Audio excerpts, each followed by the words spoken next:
Hello and welcome to our top games we played in 2025. Today we're ranking the top 5 games we personally played this year. They don't have to be new releases, just our favorites from this year. So with that, let's get started. Alright, Guano, take it away! Okay, I'm Guano. I have a top 5 list. Do you want to know what my number 5 is? Yeah. Yes. My number 5 is Death Stranding 2, baby. Yay. Get it? Because there's a baby. There is a baby. Oh, that's clever. Thanks. So, Death Stranding 2. I have a real love-hate relationship with this game. I'm not entirely sure how I feel about it. I have not finished it, to be clear. I don't know what I'd say halfway through. But not finished. It's an extremely safe sequel. It's like you'd think they would like change things up, like at least a little bit, you know. But man, like past the first chapter, it really is like, okay, you're back to basics. Like you know what to expect. This is Death Stranding. We put a 2 after it. And like, cause like I can't like talk about a big thing about it without massive early game spoilers. So I'll just say, hey, disappointing what they've done. Like, again, I haven't finished it. Maybe I'll, by the time I finish it, I'll appreciate it. I'll like enjoy the story beats. I'll regret my words and deeds, Kojima. But like, man, what are they doing? Oh. That being said, this is a game I do like. Despite everything, I'm just a born hater in that way. Let's see.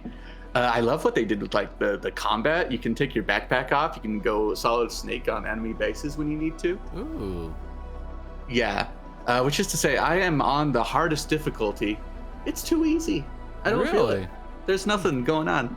I mean, that's the thing. It is an online game.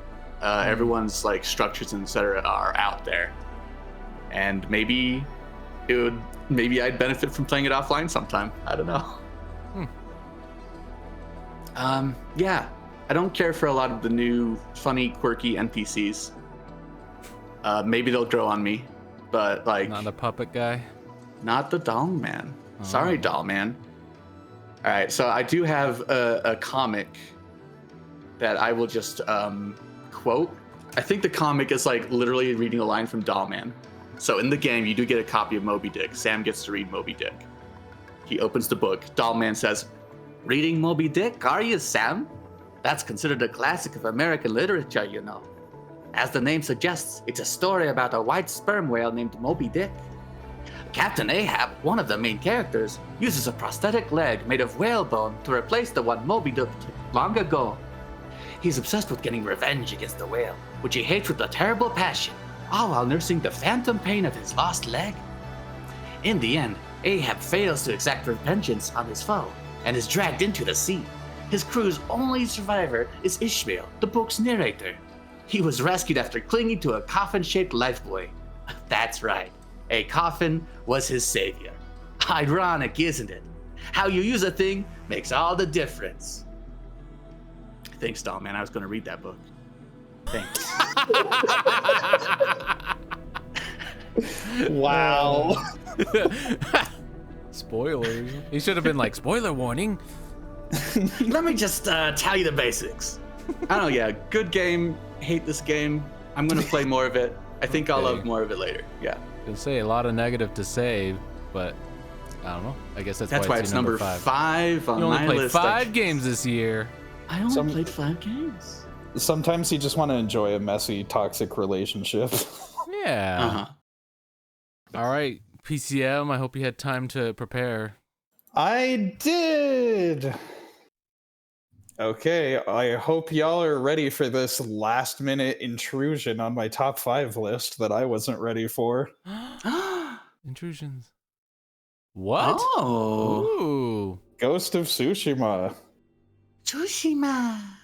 So, like, here's the thing, right? As I've famously stated in the past, not even knowing what the game was on its reveal trailer, I cried watching it. Aw.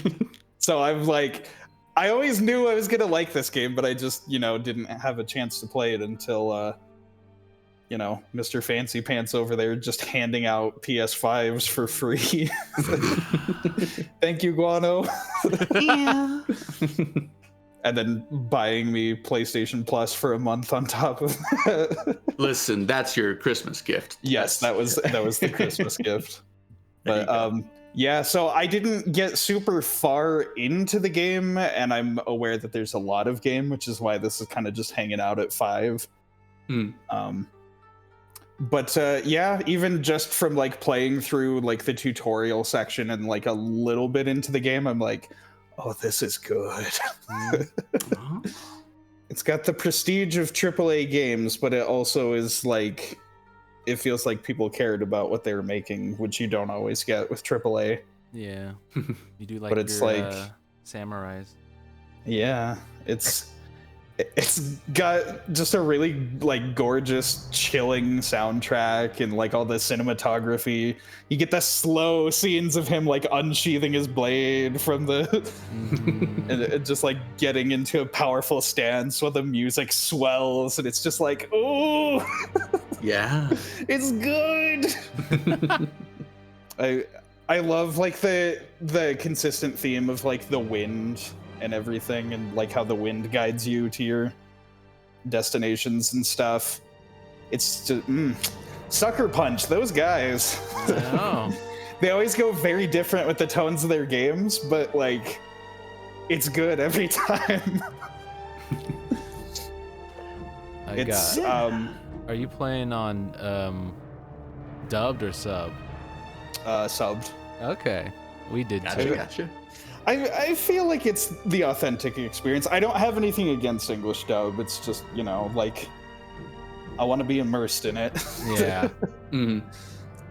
I think another reason that this may be like only hanging out at number 5 is just the fact that like it's another massive open world game, and so like it's gonna be a commitment, and like PlayStation Plus is probably gonna expire before I get through it, so I might have to borrow it, or maybe just like finally break down and buy a copy for myself. But like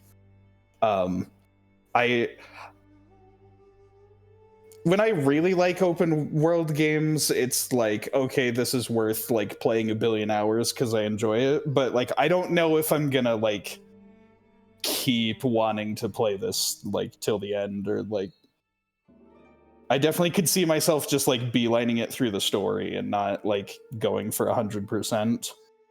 Mm. But like I don't know, just in terms of like a cinematic experience, it's like super cool.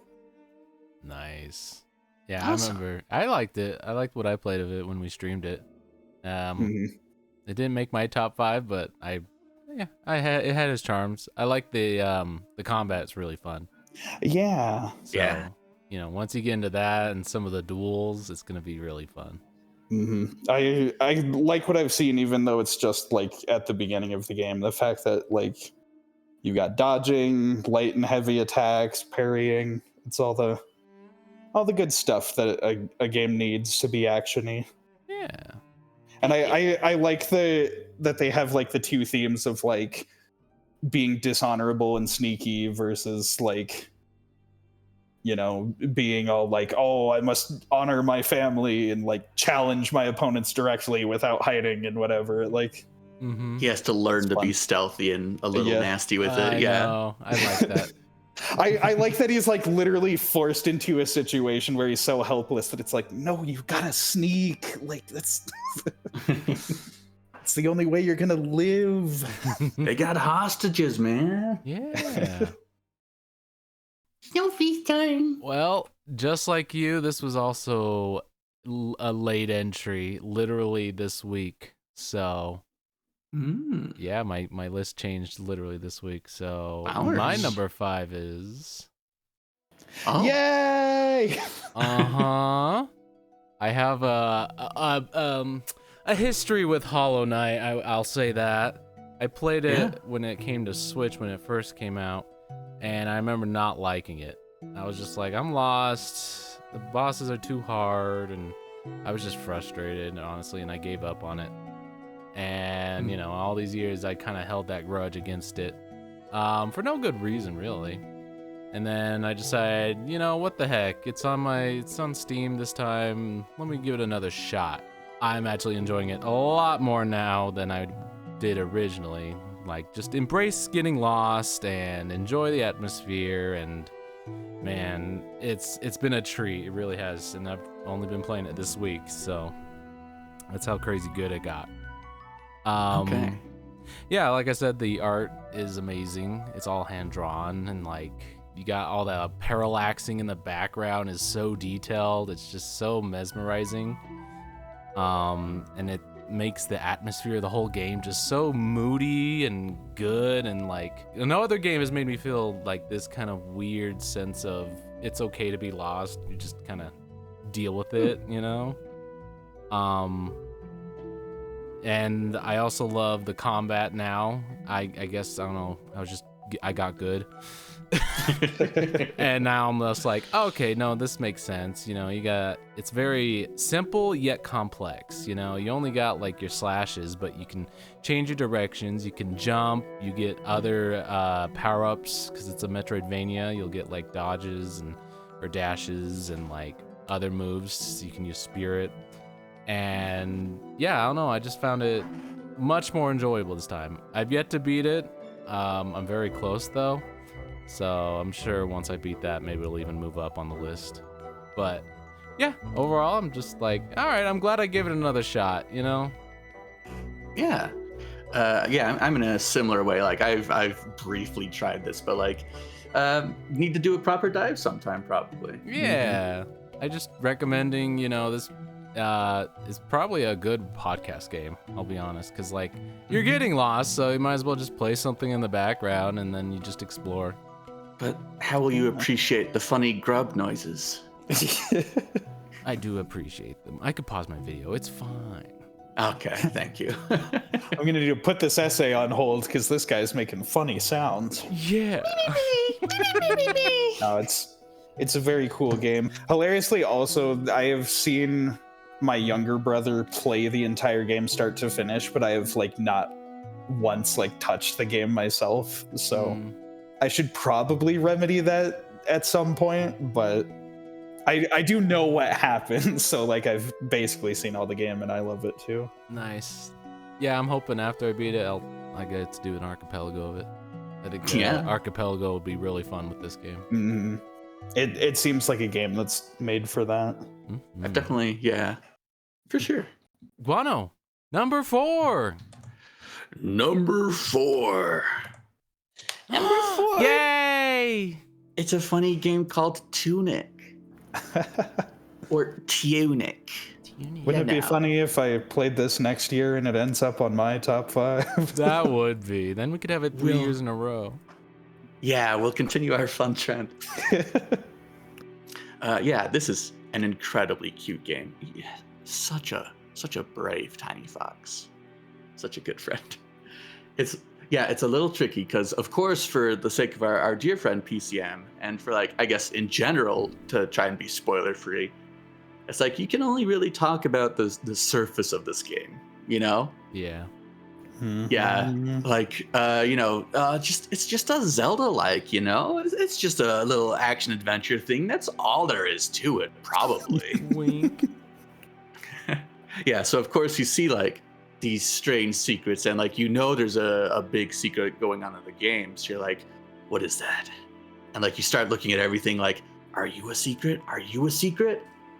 And then by the time you like learn what the actual secret is, you're like, oh geez. And the world just expands. You start to see everything a little bit differently. That being said, like I have tried playing this like I guess once or twice before we properly streamed it, and I didn't really get into it. I guess I just got lost on my own, you know. I'm prone to getting lost. Like being forced to play it properly. Some of these puzzles, like I don't know if you're going to solve that puzzle without like looking online. Good luck, buddy. You did pretty good. I did pretty all right. No, yeah. There's just some that are like, I wasn't going to get that. Yeah. Right. And then in some cases, it's not always required. But the combat can be a touch difficult, and sometimes I wasn't always into it. And yeah, I do not have the Dark Souls mentality anymore. I cannot bash my head against a boss anymore. It's not my style. So like, yeah, a few little turnoffs. The big bullet point I have on here is like, I would not have finished this on my own. I wouldn't have finished it off stream. Oh, But it is delightful. It is very enjoyable. I'm glad you did make me play it. It is very cute and good. I figured you'd like it. I like it. There's a lot of funny furries in there. Haha. You're on my list, buddy. Yeah, I'm glad you liked it. Yeah, thanks for making me play it. He's a Yeah. cute little fox, and he's great. And PCM, you should play it. 'cause he's cute. This is the second time I've had to listen to like, oh, it's like Zelda, but then once you know, you know. You the want big to things. know. We're on an inside joke, and you're not part of it. I will make it my personal mission to play this next year at some point. Yay! We can convert him. Yeah. We will do it. All right, purple guy. Good. All right. Well, there seems to be a recurring trend with our game so far of taking stuff that we played originally and then put down and then picking it back up again. Interesting. Because that is something that happened with number 4 here. Oh. Ooh. Rogue Legacy. When this game had first like come out and there was a little like free-to-play demo, I played that demo quite a bit. I was very interested in this game, but then for whatever reason just kind of like never picked up the full game and played it. And then these two schmoes over here sure love their archipelago randomizers. Yeah. And I like some randomizers. It like really depends on the game. Other games I'm like, no, I do not want this to be randomized. But this game's a roguelike, so it's kind of random anyway, and so it's like, all right, I'll go for it. I remembered liking that demo all those years ago. And yeah, it turns out it's an excellent roguelike. Even the archipelago version, the only thing it really changed about the game was just that like you two would get items for me instead of me just progressing and getting stuff myself. But Yeah.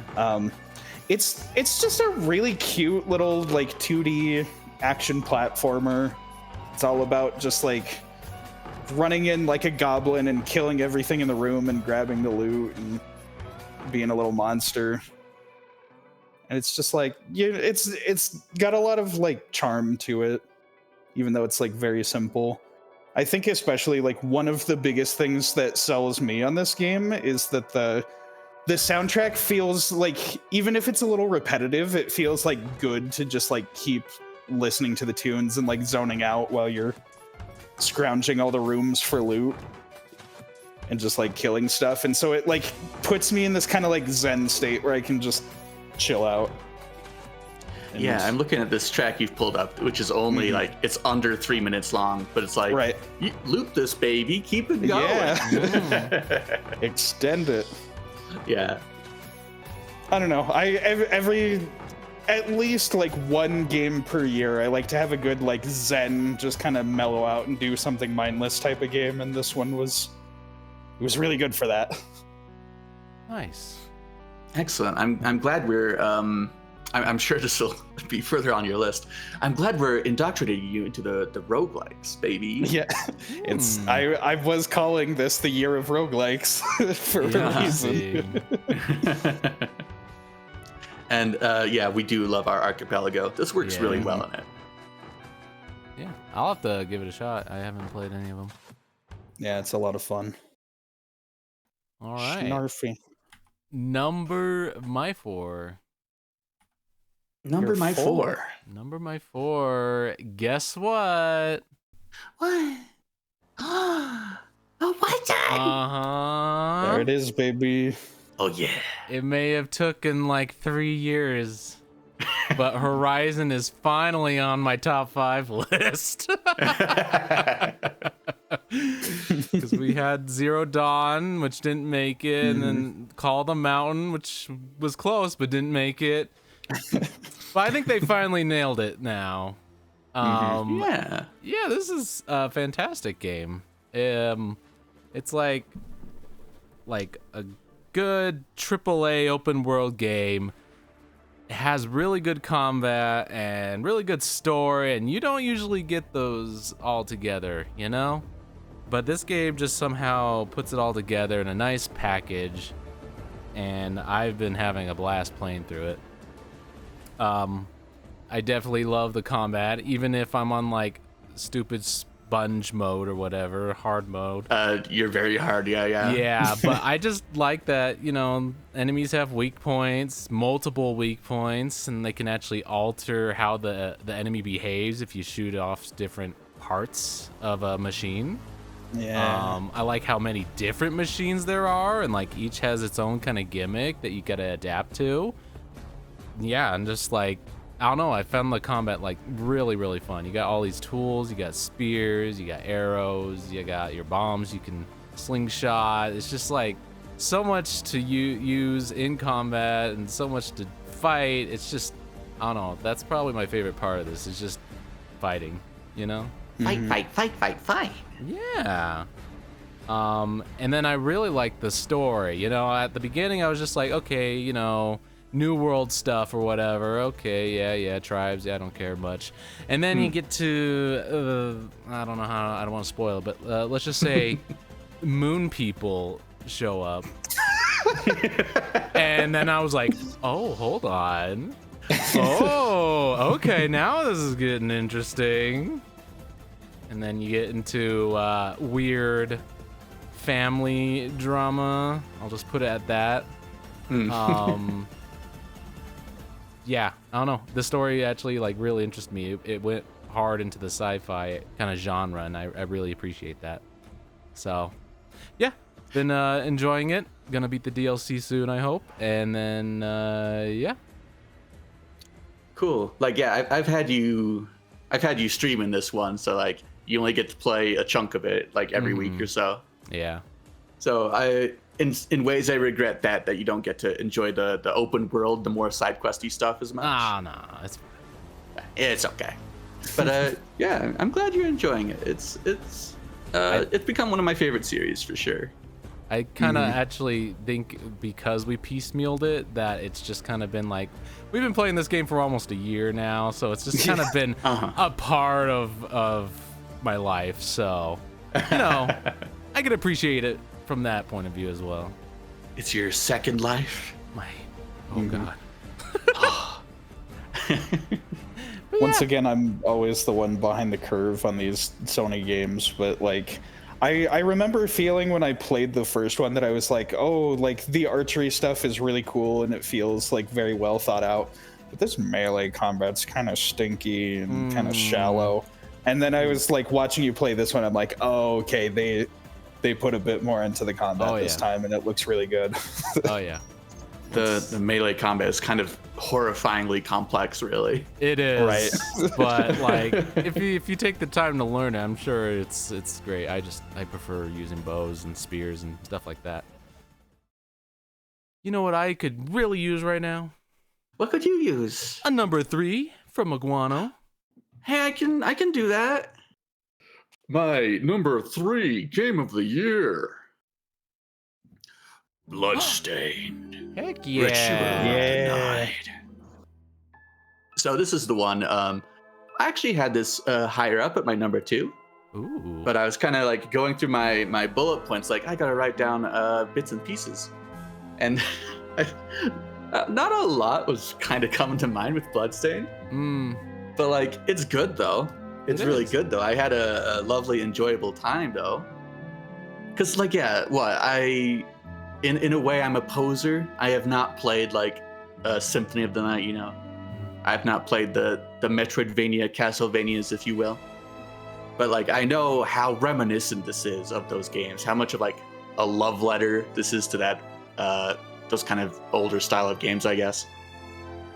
delightful open world, just like lots of secrets. Your move set, your tool set expands in like huge, wonderful ways. A mechanical spoiler for a late game. I love that you learn to just be upside down wherever you want to.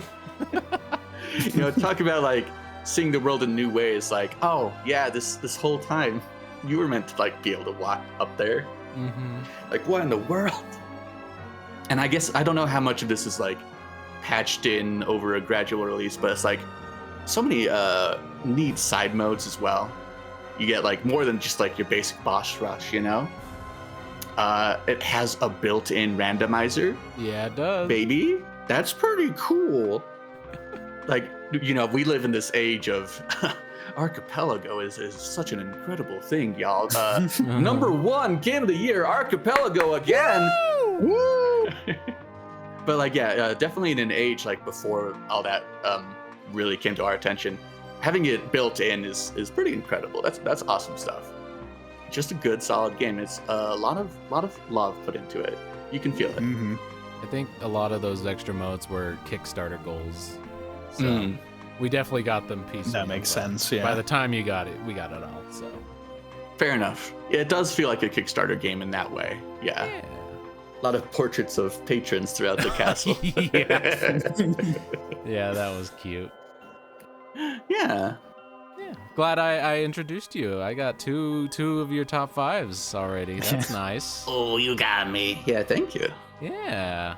Also, we'll shout out the music of this game. It is fantastic. Yeah. It's very good. So, add that to your bullet point. Good music. It's got good music. Oh, that's I agree. Yeah, that's a good point. I will also say that there's like the game is like mostly like serious and following this like really cool and deep story, but there is like an underlying layer of silliness to it that I also like really appreciate. You can wear funny costumes and you can, like some of the NPCs are really silly. You kill the guy and he goes, "Ee, ooh." I like that too. PCM, tell me about your number 3. My number 3. Well, another trend that I noticed from these like end of year talking about our games and stuff, there's usually something that either like only makes it to like number 5 or just my honorable mentions for a year. And then later I actually like properly go through it and it properly makes the top 5. So Metroid Prime got a remaster. Yeah. Wow, did they do this game justice. Like, the original was already great. You could literally play any version of Metroid Prime 1, and it's a fantastic game, and I love it with all my heart. But, like, this is a really good remaster. This is what developers should be doing when they remaster a game. It's just, like, it's got the perfect, like, graphics facelift, but then, like, everything that's, like, good and normal about the game is just untouched, and it just plays like it should. It's like, yes. Don't fix what ain't broke. I've been meaning to play this though myself. Like I'm a foolish Sony pony, I know, but it's like I gotta get that Switch booted up. I gotta play some Metroid Prime. Yeah. I will say, don't be lured into the foolish thinking that it's an open world game. It's very much structured like the old linear Zeldas of back in the day.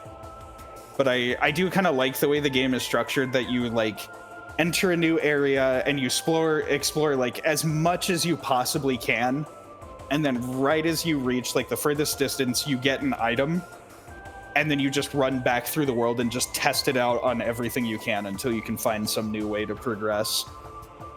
I don't know, it's just it's cool sci-fi-ness, and it's cool to see how they took 2D platformer conventions and then completely turned it into this like 3D first-person shooter style. Yeah. In fact, I love it so much that I recorded an entire podcast about it. plugged Where it could- in. Where could someone find that podcast? God, I'd love to listen. Oh, you'll have to find it. Wow, this was your chance. Okay. Yeah. I wish you'd trade your favorite podcast with me. Oh Yeah. man, what if we traded our faves? That's a If little only there long was a though. show What for if we that. trade a fave? Just trading faves. Just a fave, so you can Trading get a one at a fave. time. trading faves by that purple cheese man. Yeah, Trade Faves podcast. Interesting. You don't say. It's good. I love Metroid. I love Samus. I love the big purple pterodactyl that comes to ruin her life every game. Yeah. She trips and loses everything every game. Classic. Trips and drops all her power-ups down a sewer grate. Oops. You think Metroid would be good at parkour? She can roll into a ball so naturally. Yeah, you'd think. You'd think. Every long fall, just roll into a ball. I think Well, there it's is, all that equipment though. She's just top heavy and just falls and drops it all. There's some Yeah. good mobility in Metroid Dread, which came out 14 years after the rest of the game. Yeah. So took them how long? That's it's funny because this was my last year's top 5 games. That's right, it was. I'm seeing a lot of my top 5s appear on these, so I'm either You're an introducing them influencer. or yeah, I'm an influencer, or yeah, I guess so. I'll just go with that. Squano, can you Oh. make me a graph on how many games of my top 5 show up in your guys' top 5 per year? Thank you. Genuinely, I could do that. I knew you could. He's like, Oh, I did remember that other compliment I had to give the game from way back when. ADHD is funny like that. Yeah. So it's just the fact that like this game looks as fantastic as it does, but it also just runs really well on Switch hardware. Like pretty much is constantly the case. Like Nintendo platforms are like the budget platforms that are kind of stinky with their frame rates and not as good as the modern hardcore gamer consoles. This Metroid Prime Remastered is like the best looking game on the system, I'd say. It's so good. Oh yeah. It doesn't make sense that they were able to make the game look this good and run this smoothly on the Switch. It's a beautiful game. Yeah, you do love to see that. I think it's crazy. Like, I guess this is more a PlayStation thing than a Nintendo thing. Nintendo's always been pretty constant with their 60 FPS, right? Is that right? No, Was Mario Galaxy at usually 60. I can't remember. Usually Nintendo games are 30.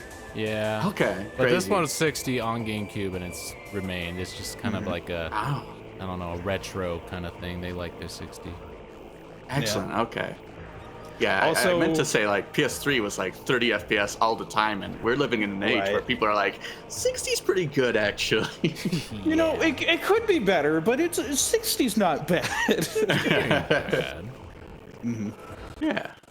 There's some cool accessibility stuff too. There's like difficulty levels in case you're like not as good at a game like this, and there's different ways that you can adjust things. There's lots of different ways that you can do the controls too. You can do motion controls. You can do make it control like it was on the GameCube, or just like new controls that are like twin stick moving and aiming. So it's good. Heck yeah. Snowy. My turn. All right, my number 3. Number 3. Yeah. Yeah, baby. Yeah. We did it. We finally did it. Oh, I did it. I finally played Chrono Trigger. We were there. You were there. You helped voice We- it, and we I were there. appreciate that. The video will be out 2 years from now, maybe. Yes, please. When we're canceled. Look forward to part 1, and then watch the series slowly get uploaded over the course of 3 years. Hey, no spoilers. Huh? But yeah, this is a really good game, and I can see why it's such a classic nowadays.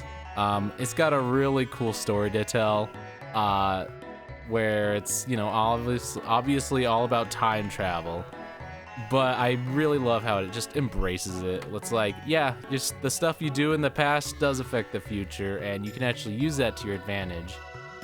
And you do that a lot, you know, and there's like a lot of tropes I saw that I'm like, oh, I've seen that. Yeah, that's totally what you do in a time travel thing. Of course you'd leave in the past and regain them in the future. You know? It does all the time travel shenanigans I was hoping for. Yeah. I like that it's knows where to be serious and where to take itself not too serious, you know? This game has a lot of comedic moments that I appreciate. That makes it feel more lighthearted and just fun to be like, oh, I'm traveling with my friends and we're gonna go on wacky adventures, but sometimes we need to get serious when the key plot points are going, you know? I really love the art style, you know? Rest in peace, Toriyama. He did a fantastic job with all the art. I love the little anime cutscenes that we got on the version we played. Even if they broke our game sometimes. Well, I finally figured it out. PC port is not necessarily the best version of this game to be playing, but Square Enix be dropping the ball. They do. But we made it work. The music is just classic. So soothing at points, and then other times when it's in combat, it gets very energetic, and it's just really sets the mood, and I really loved it. I also really loved, here's another plug-in, your podcast for this game. Yeah. I was like catching up after 3 years. I'm like, this is what, yeah, I agree, this happened, yeah. Awesome, yeah. Yeah. That was we kind of did talk about this on the show, but like the big thing about this game is that they got a lot of like major industry veterans to kind of collaborate on this one. They called a lot of like the heads of development the dream team, because like you got Akira Toriyama on art, of course, and then like the composers they had were all like super good, and you know, like the game design and stuff. They just had a lot of people that knew how to like make a really good game working on this. Like, no kidding, this game is just fantastic and still holds up to this day. I'll say one final point is that I love the boss battles.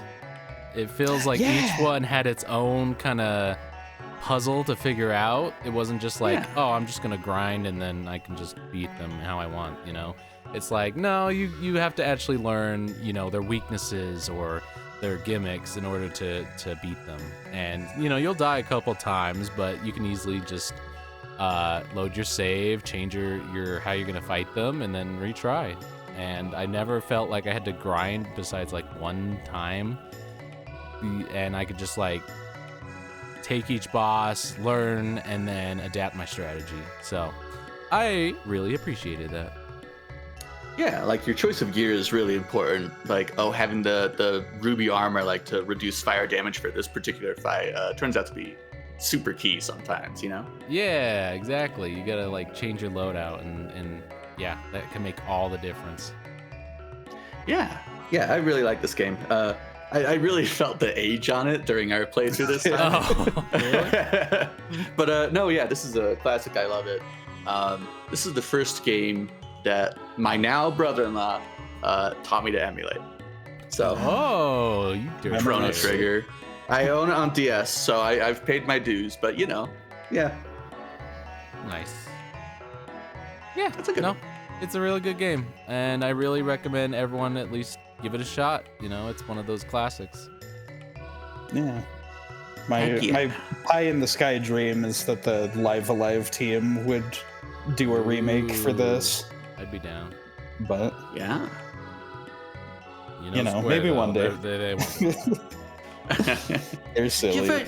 Give it the full Final Fantasy VII remake treatment now. Yeah. Split it up into 3 parts. Put Chrono in Smash. If there was ever a game that they could do the Final Fantasy VII remake treatment with, it would be this. Yeah. Maybe. Make a new Dream Team. Make a new Dream Team. The new Dream Team machine. The new Dream Team machine. How about you, Guano? I want your 2. Oh, my 2? Your Okay, 2, well. 2. Show us your 2. My 2. Well, here it is. It's a funny game called Caves of Cud. Huh? I watched you play a little of this. You watched me play a little bit of this. So yeah, I think I love this game a lot. You think? Possibly. Yeah, that's why my list is like weird and sort of in shambles. Is like, yeah, I've played a decent amount of this, but like not like enough to like for most people to say this is my top 5. Like, no, I really like the vibe of this one. I really enjoy what's going on. I wrote this in my notes. I am a roguelike poser. Oh. I enjoy a lot of roguelikes, or at the very least the idea of them. I enjoy a lot of traditional roguelikes, or at least the idea of them. Caves of Cod is like a wonderful modern traditional roguelike. Make of that as you will. Grid-based, turn-based, almost ASCII art, but no, it's a tile set. It's proper. Yeah, it's extremely up my alley. I love games like that. I think it's taken me quite a few tries to like knock on the Cave of Cud's door. Like, let me in. I'm trying to understand it. I think it's really started to click this year, though. This year, Caves of Cud official 1.0 release earlier in the year, so this is the year for it. I didn't write down any quotes, unfortunately, but this game has incredible like purple prose. You have to like really scrutinize the text to see like, oh, it's describing a wall. Oh, it's just talking about a plant. Yeah, you gotta read some of that dialogue like 5 times to really understand what they're saying. Yeah, I really wish I wrote down an example. I only prepared so much for this list, unfortunately. But a lot of things that are great about these traditional roguelikes, that is to say, like the classic example is NetHack does a lot of this as well. There are like a lot of like really funny interactions the game allows you to do. Like in this case, parts of creatures can be like dismembered, but because everyone's a mutant, parts will often grow back. But it's like, hey, in this case, your face can be torn off your head, but that's okay. Just put it back on. You can wear your face as a mask. Get an achievement for that. What the heck? There's an item called Spray-A-Brain. Hey, is that door in your way? Spray-A-Brain. The door is alive and intelligent. Tell it to move out of the way. And the door is like, what is this? What is life? Welcome to it, buddy. I gotta go. You can body swap with special mental powers. And if your original body like immediately dies, congratulations, you are that creature forever now. Huh. There are late game Dreamflower things that make you temporarily live as a creature somewhere out in the world. And if you can level up with them, then you get a stat when you come back to your original body. Otherwise, you'll get a penalty. It's crazy. I love the not a lot of games make me think about like shopping, about like how much money I own. Caves of Cud takes place in a desert. Your money is water. Water is heavy. So there's a funny balance of like holding enough water to, be able to purchase with, to be able to survive with, you drink from it then and there, but also to like, trade. You're like, hey, why would I ever hold like this monetary treasure around? It's like, it's lightweight. You can trade it in for a lot of heavy water later on. You can travel with this thing. It's like the first game to like really make me think about like what I'm purchasing, how much I'm holding in that way. This is a roguelike. It does have it lets you save its settlements if you don't want to play it roguelike mode. I think sometime I should do that. I should probably properly like finish a run, really actually get into late game sometime. And then I can actually come back and say, hey, here's what the late game really looks like. But Caves of Cud. I need to play more of it. It's extremely my vibes. It's here on my Game of the Year list. Whether it should be or not, here it is. Caves of Cud. Nice. Is it I don't know what kind of game outside of roguelike? Is it like a dungeon explorer? There are caves you can delve into, but there is an open world that you do travel across. Okay. Some of the game is procedurally generated, but a lot of it is like the open world is persistent essentially. Huh. Yeah, it's a mix. Cool. I'll have to check this out. You're gonna have to record footage for it. Good luck, baby. Oh shoot! Well, Right. no, I remember just that little bit of watching you play, and you're just like, oh, this is like a little town. We're about to set off on adventure, and I'm like, oh, this is kind of cute. And then like, you got like warped into the middle of a forest, got attacked by angry turtles, ended up like spraying a brain into a wall, and then body swapping with the wall so the turtles wouldn't kill you. What the- Yeah, I opened the wish command for the first time, and we started getting really funky with it.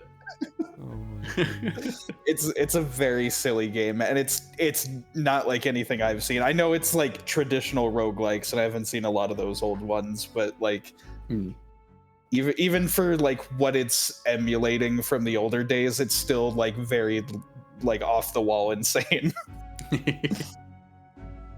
Yeah, it's very goofy, but it's also super steeped in its own atmosphere. Mhm. You gotta be ready to go with it. Nice.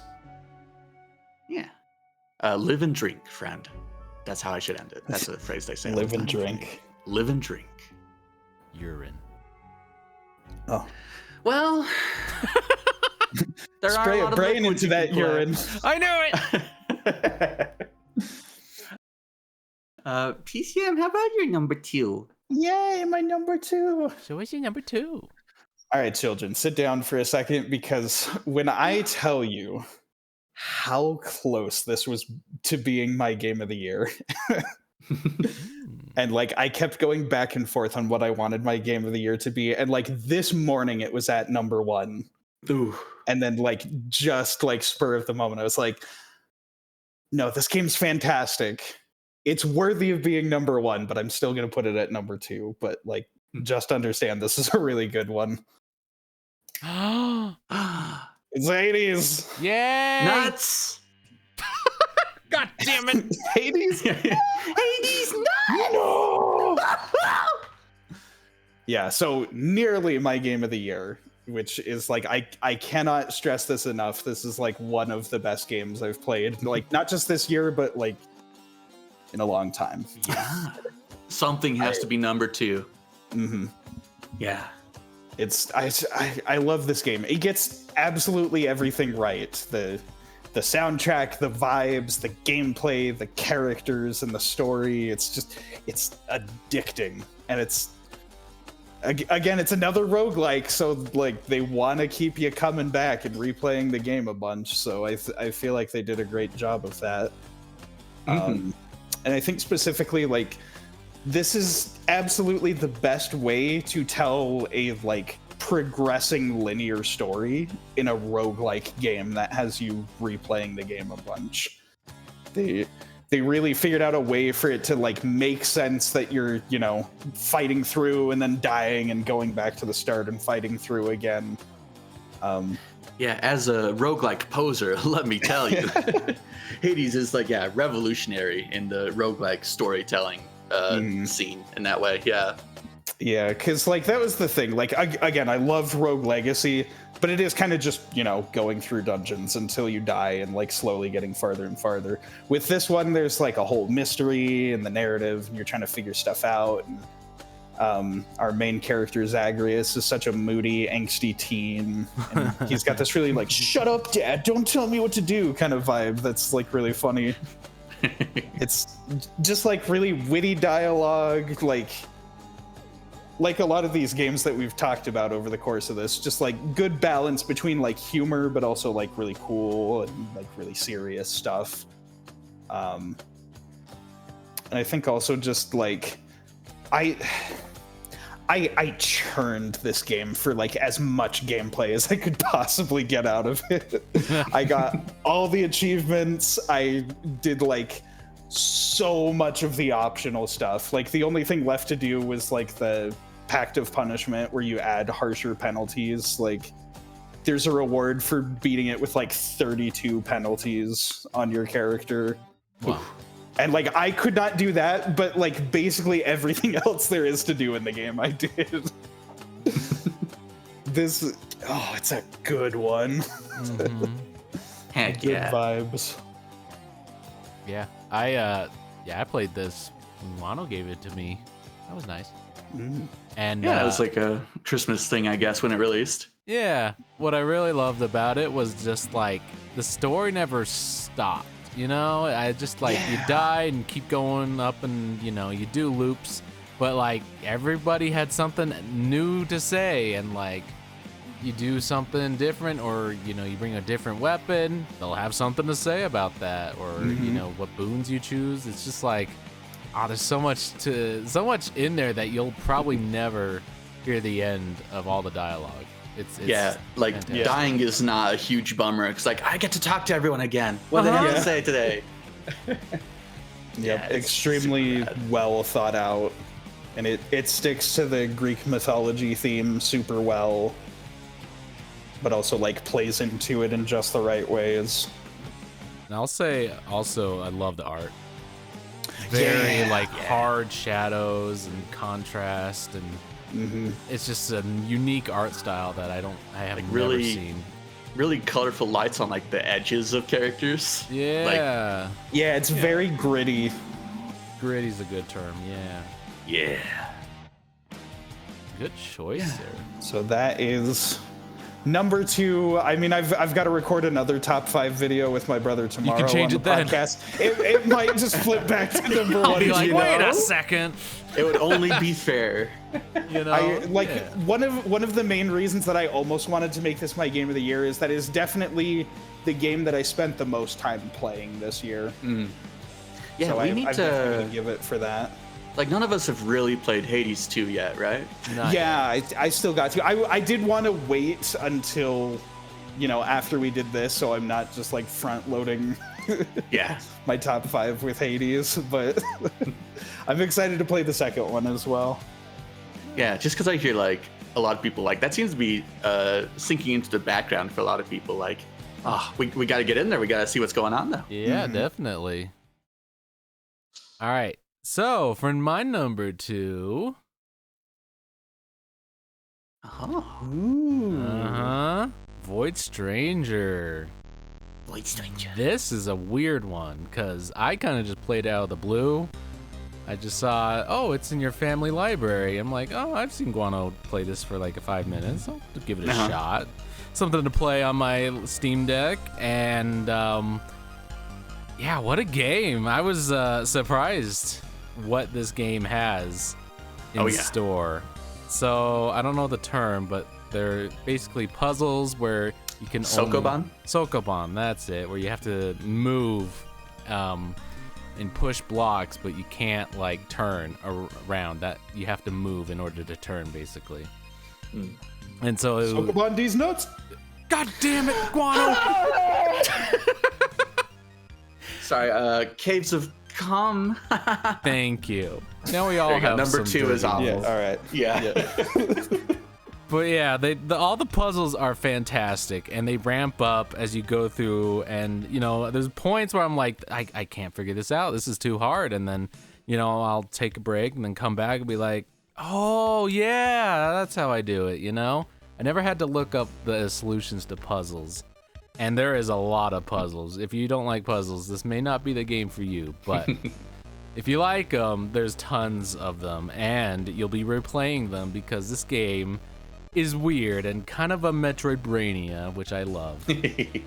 They, you know, if you can play the game normally and, you know, you'll get an ending, but if you want to see like what this game truly has in store, there's like a whole half the game you're never ever gonna see unless you start digging. And like you're gonna have to like play the game in a different way. I don't want to spoil it, but it's just like something like once you know, you're like, oh, wait a sec, I can do this. Oh, this changes things. And then you're trying to piece together how to get further, and like you're like, what if I do this? And you learn different strategies to get further, but it's like it feels like you're breaking the rules. and then it's just like the story gets more convoluted as you go, and it's just so good. I really enjoy when the game just like, yeah, break the rules if you want to figure out what's really going on. Yeah, I really like how this game like plays with you, because like you'll play I don't know, X many like puzzles, so many floors, and then like you'll get to a tree or whatever. It's like, okay, do you want to stop for now? Okay, goodbye, and the game will close on you. Yeah. And like when you open the game again, you'll be like given like a flashback or like a different scene entirely before you get started.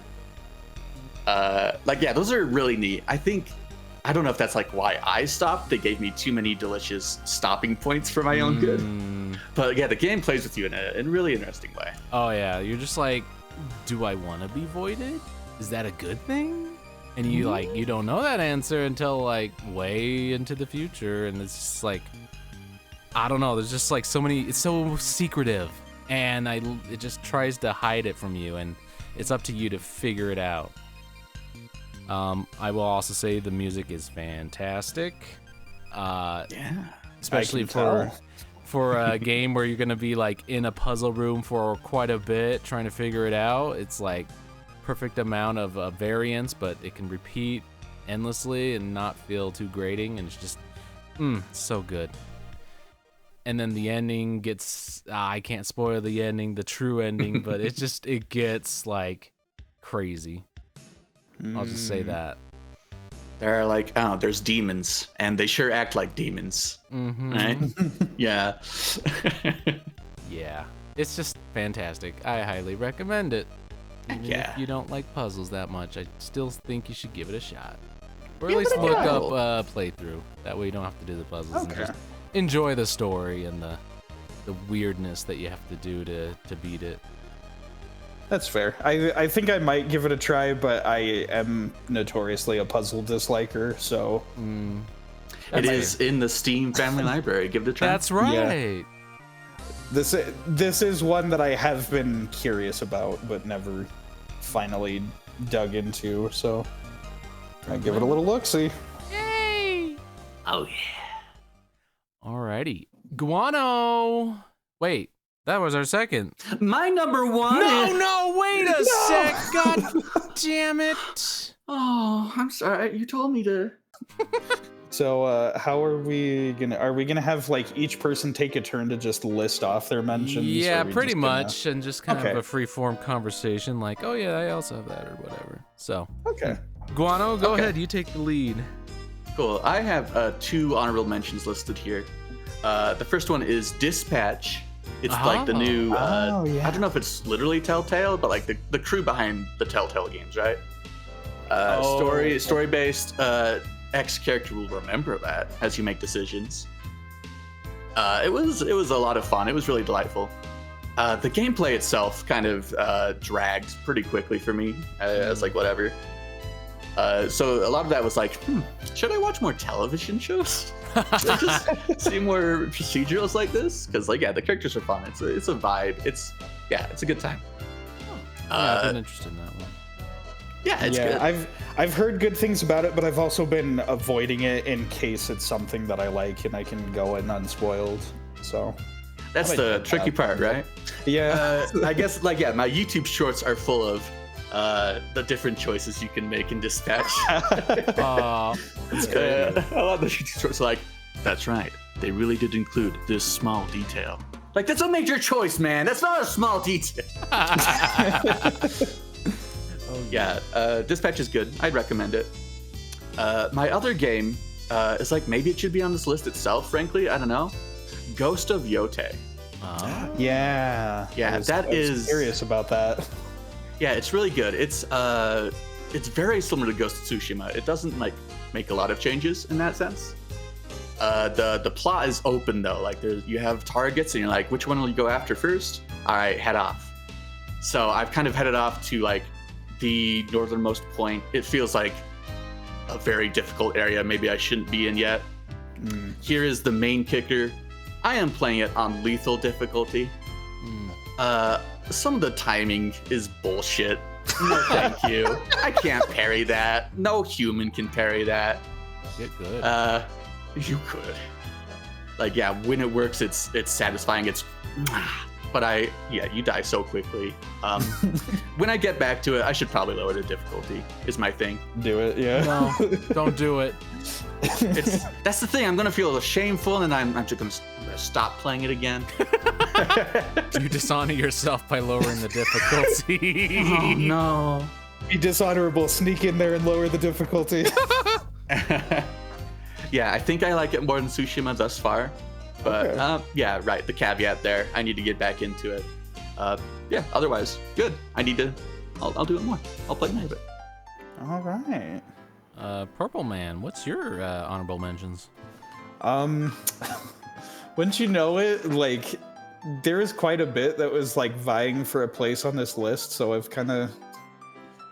not going to spend too much time on each game, but I've got quite a few to shout out. Okay. First and foremost, because it's a thing that's upcoming, The Shining Force. I'm in the middle of playing that for the podcast. Oh.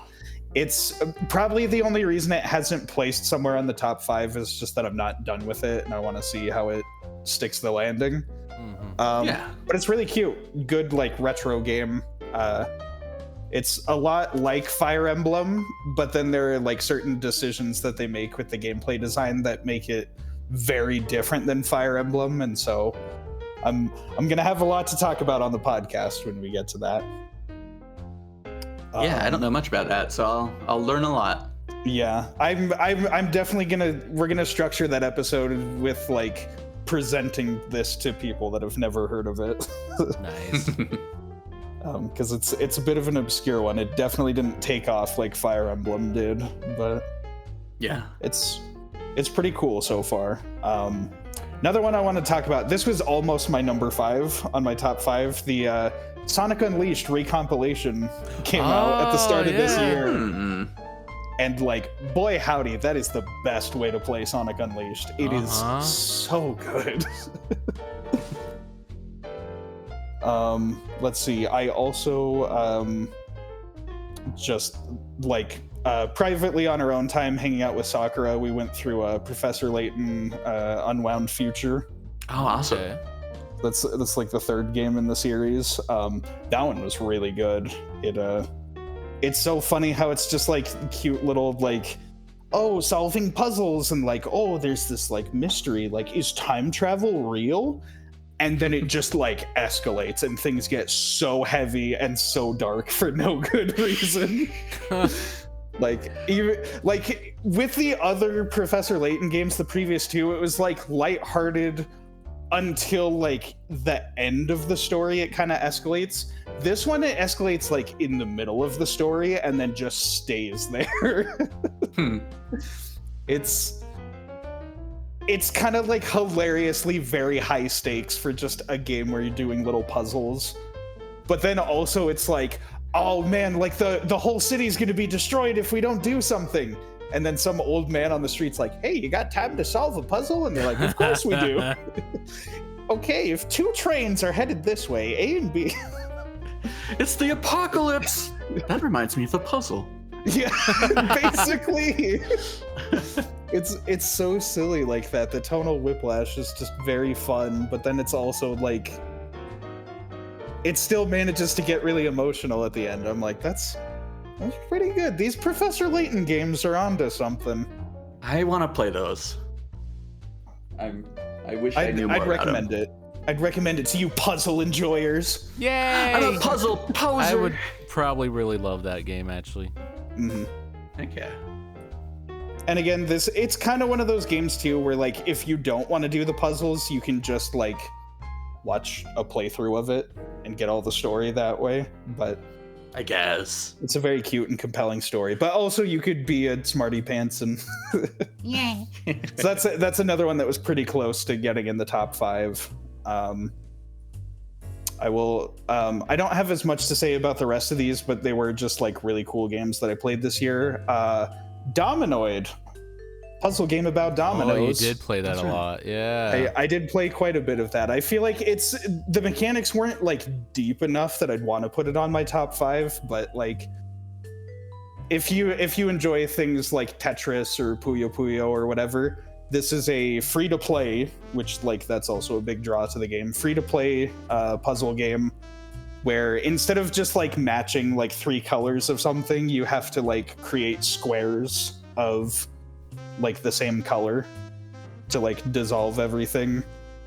And so it like, I don't know, it still feels like classic puzzle games, but you like kind of get to use your brain more. The game is also like very open and moddable, so you can like make your own like soundtracks to listen to. Just like take any old music file, convert it to OGG, stick it in a folder, and then like you can just like jam out to your favorite tunes while doing little domino puzzles. Nice. So that's a charming one. I finally did it, Guano. I played Returnal this year. Yay! You hate it. Here's the thing. I don't hate it. It is extremely cool. But It's here in just, your honorable mentions. I'm not good at shooters like this, like run and gun type stuff. It's like they managed to do like a third-person shooter bullet hell, and I'm like, I love it conceptually. It's really hard for me to beat it. That's fair. That's fair. Yeah. But it is cool. It feels like it could be like the Sony Metroid in terms of like the tone of the game and stuff. You have it on PC. You should just mod Samus in place. There you go. And then maybe you'll love it. No, I do. Like, I'm interested in the mystery and stuff. What's up with like the house and the astronaut and whatever. But like, Yeah. I'm not good enough to uncover the secrets. I've made it to like what feels like the first area boss. Like, Frike is his name. Yeah, like 3 times, and I can't beat him. Gotcha. But it is like very cool sci-fi. Yeah, I love it. I'm glad you gave it a shot. It is notoriously difficult. I think at this point, like now that I've played it and I understand it, I could probably make peace with just like rewatching you guys doing the let's play of it and like get the story, see the game, but not have to like put myself through it. There is a 2-player mode. Yeah, which is like true. I would love to help you through it, but it is not cross-platform multiplayer, which is super sad. Yeah. Guess So I you'll can't just have to do buy that. the game again, Guano. Oh no! Oh, Yeah, you kindly bought it for me on PC because you knew I wouldn't have a PS5 to play it on. It was kind of awkward. Yeah. Yeah, It's probably not on PlayStation Plus, but that'd be something. I can't remember. I think I looked at it, but Yeah. maybe I'm wrong. Anyway, I will actually get through these pretty quick. Sonic Rumble, it's basically just Fall Guys, but you're playing as Sonic characters. Right. It's very cute. Like, you could do a whole lot worse for a free-to-play game. Like, it's very aggressive about the microtransactions, but if you just like exit out of the menus and skip past all the splash art when they're trying to like be like, give us your money, like there actually is a pretty fun game to play there for free. I think saw mostly like the just price of one of the skins. It was horrifying. it's pretty bad. Aww. Like, if we're just talking about how much game you can get without spending any money, it's still pretty good. And like as they say, Sonic soundtracks never miss, even in this crappy little free-to-play Fall Guys clone. They went pretty hard on the soundtrack, and it's good. Lots of like remixes from older games and stuff. So there's that. I did also want to mention, actually, I'm having a brain fart here. Did we play In Stars in Time this year? I think so. The Yeah. previous year? Okay. In Stars in Time is another one that I wanted to shout out because like I was very intrigued by it, and then we decided to stop recording a let's play of it. So Yeah. Yeah. It's always my fault. Don't worry about it. It's You got a me. cool demo. yeah, it's all right. Yeah. Do you enjoy the demo? Go play some more. Go play the full thing. Maybe I will sometime. And then I guess like final thing to mention, like I guess it's not really a video game, but like we're playing Pathfinder on the virtual tabletop, and it's really cool. Yeah. I like that. But yeah, anyways, that's all my like 50 billion honorable mentions. Nice. Well, I have a list as well. Yay! I'll say one of my honorable mentions was that beat that Hollow Knight kicked out of the 5th spot. Is Donkey Kong Bonanza. Oh yeah. Yeah, I was like, oh yeah, this will be my top 5. And then the more I thought about it, I'm like, I don't have much more to say than smashing stuff is a lot of fun. It is what it appears to be, and that's good. It is good. Yeah, it shows its face on its tie. So, yeah, that was really fun. Still have to beat it. I'll get to it. I'm gonna count Last of Us Part 2 as this year, even though it took like a year and a half to beat it. I really like that game, and I'm here for the story, even with the twist. The twist that upsets people. And because I took a year and a half, I'm like, no, this game isn't that long. I was like, it really can keep long. going. I'm fine with this. Yeah.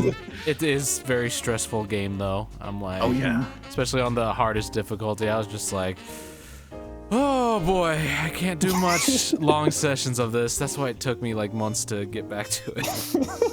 Yeah. But it's a very pretty game, and it has a very cool story to tell, so I like it. You hear that? It's a good game. Good game.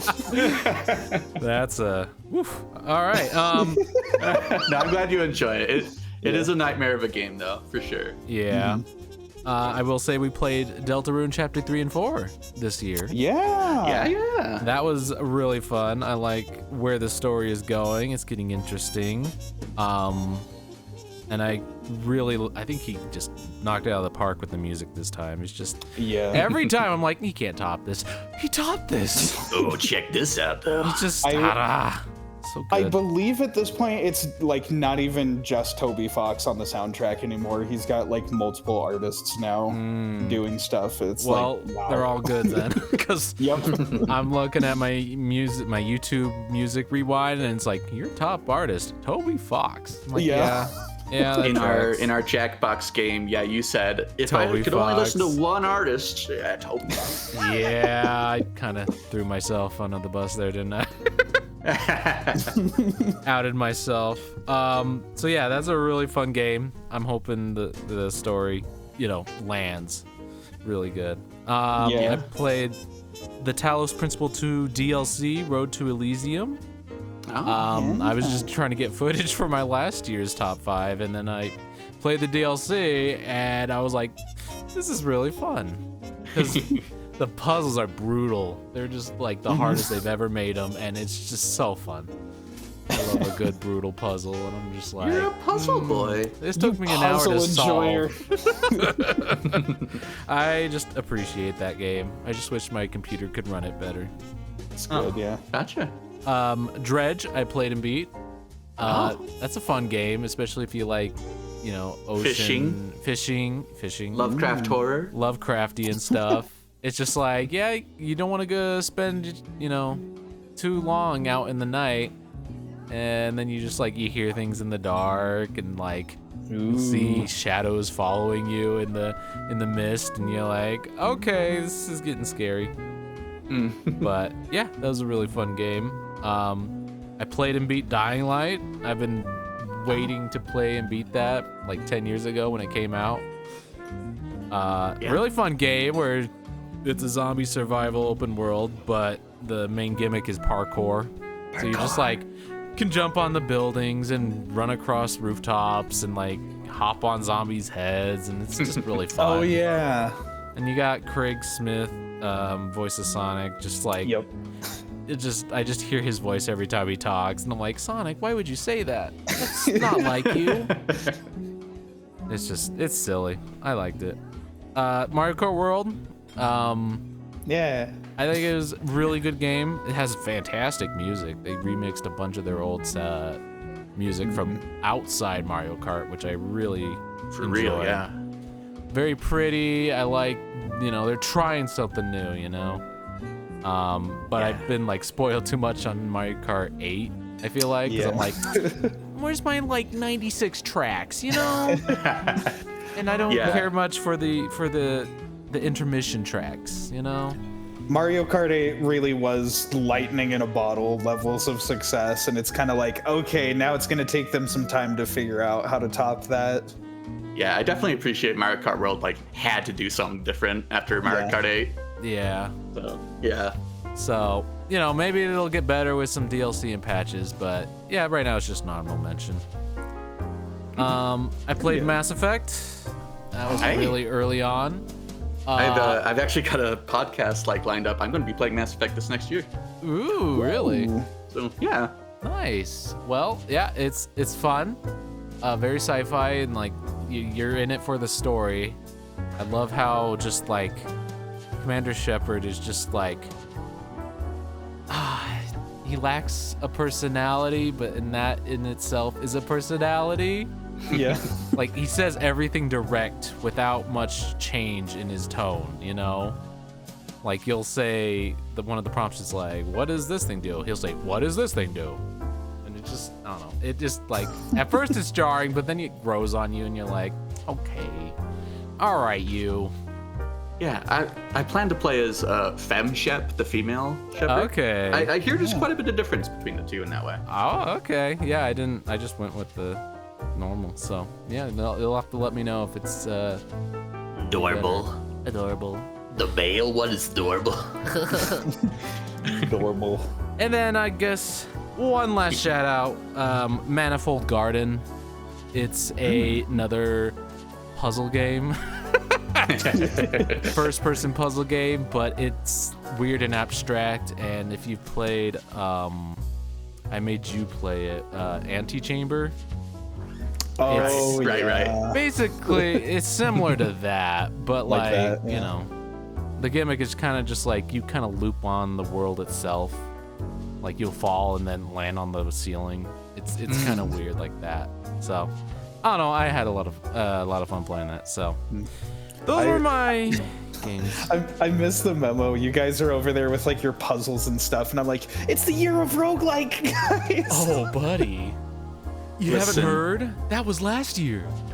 My one puzzle game was Tunic. Snopey made me play. True.